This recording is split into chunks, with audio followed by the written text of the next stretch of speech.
The CIA assassinated your first popular leader, Mr. Lumumba, and then installed another dictatorship for the next 30 years. And then Glencore and others now suck out your cobalt without giving you tax income. We don't reflect on that. We say, what's wrong with you? Why don't you govern properly? It's interesting, we heard from the Minister of DRC, what's wrong with your country? Well, we don't even start by saying the King of Belgium created a slave colony for 30 years. The government of Belgium ran the slave colony for another 40 years.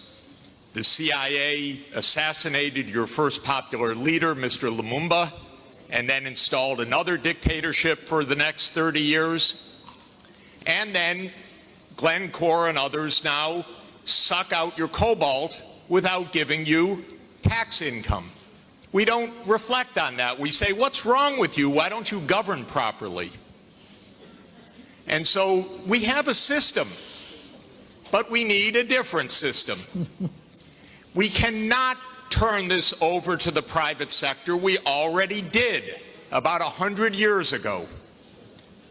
Not only to the private sector with the U.S. military behind it, with the defense of these property rights in the Minister of Honduras's country, where United Fruit ran the country for a long time.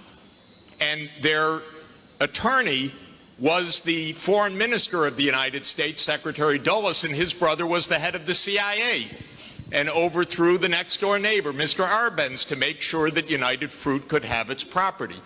So we have a system, but we need a different system.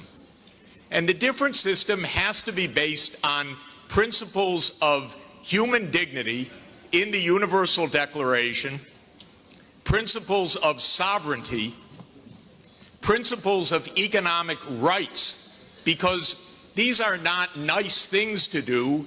In 1948, all the government said that food is a right, social protection is a right, not a nice thing, not a pleasant thing, a right.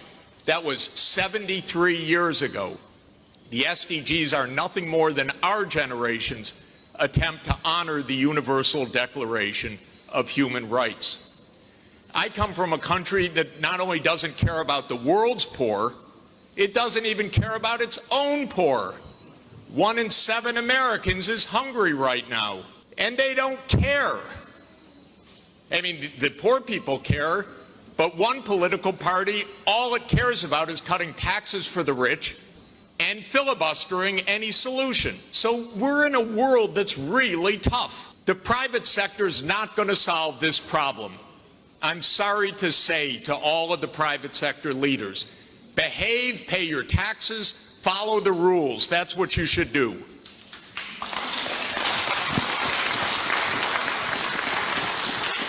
And what the governments should do is the following. They won't, but they should. First, the G20 should become the G21 by inviting systemically the chairperson of the African Union and the African Union to be the 21st country. The European Union is a member of the G20 as the EU. If you add the AU as the 21st for the G21, you add 1.4 billion people to representation at that crucial event. That will change decisively the discussion, because 1.4 billion people are not at the table for finance right now, and they need to be. So my first recommendation is the G21. I love the G20. Add one seat, 1.4 billion people with the AU represented. Second, we need an order of magnitude change of development finance. The rich countries just borrowed $17 trillion for COVID. The poor countries, nothing. Because the rich countries can borrow at 0, and the poor countries pay 5 or 10% coupon rates or have no access at all. So the world exposed its grotesque inequality this past year and a half. Rich countries didn't say, we tighten our belts, why don't you? My country spent $7 trillion of emergency funding, not one penny for anybody else, by the way.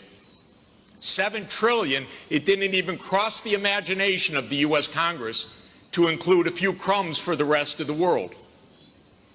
But the poor countries cannot borrow. That's what we should have heard from the World Bank. I didn't hear that from the World Bank. I didn't hear real numbers. Real numbers are in trillions right now because the world economy is $100 trillion a year. But we don't talk about real numbers. But my job, all I know in this world is long division. Divide by 100 trillion and then see whether you're talking about something real or not.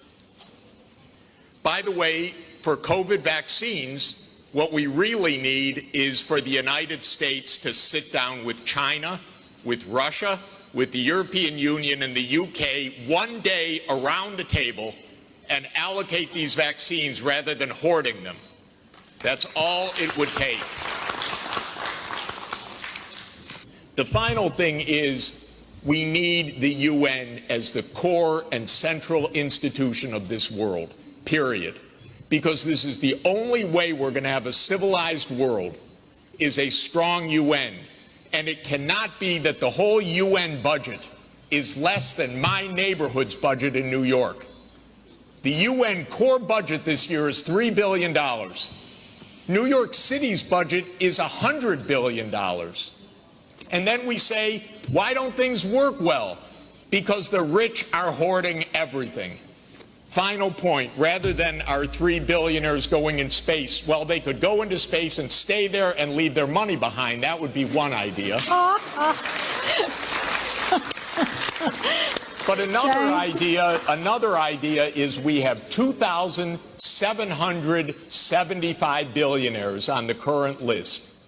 Their combined net worth, 2,700, is $13.1 trillion. Now, I have it on good authority, you don't need more than $1 billion to be comfortable. But they have an excess of $11 trillion over just the $1 billion. So we should be taxing that and having a civilized world. Thank you. Jeffrey Sachs. This was Jeffrey Sachs setting the tone.